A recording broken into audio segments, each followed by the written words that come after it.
শুভ সকাল। আজ 10ই আষাঢ় 1431, ইংরাজির 24শে জুন 2024।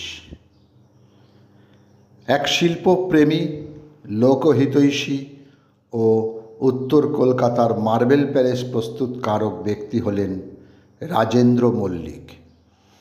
1835 সালে যখন মার্বেল প্যালেস কাজ শুরু হয় তখন তার বয়স ছিল 16 বছর। 1840 সালে ভবনটি তৈরি হয়।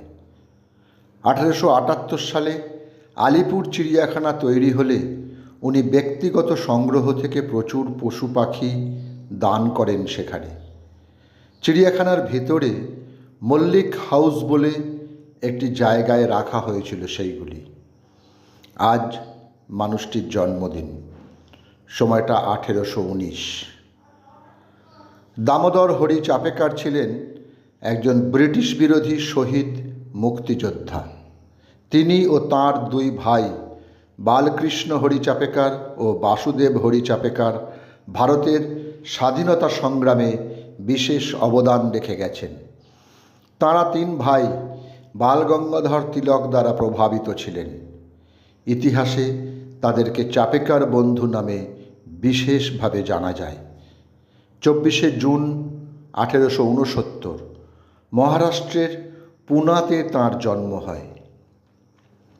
পণ্ডিত ওঙ্কারনাথ ঠাকুর একজন ভারতীয় শিক্ষক, সঙ্গীতজ্ঞ ও হিন্দুস্তানি শাস্ত্রীয় সঙ্গীত গায়ক।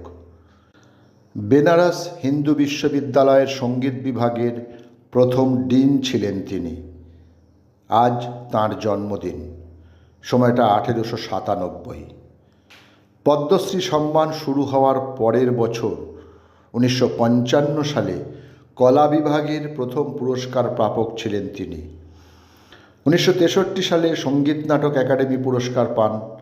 ওই বছরেই বেনারস হিন্দু বিশ্ববিদ্যালয় ও রবীন্দ্রভারতী বিশ্ববিদ্যালয় তাঁকে ডিলিট উপাধি প্রদান করেন।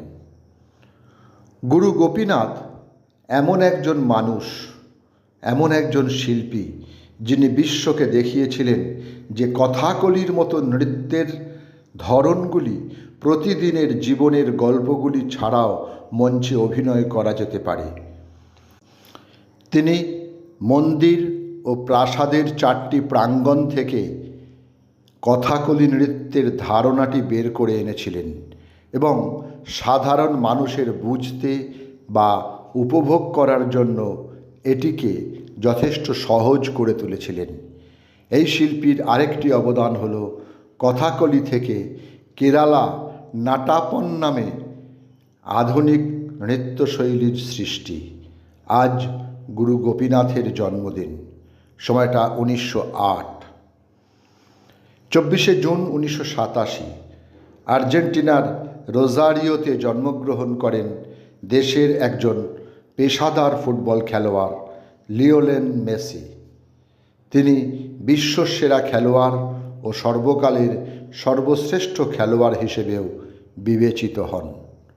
সকলকেই আমার আনত প্রণাম।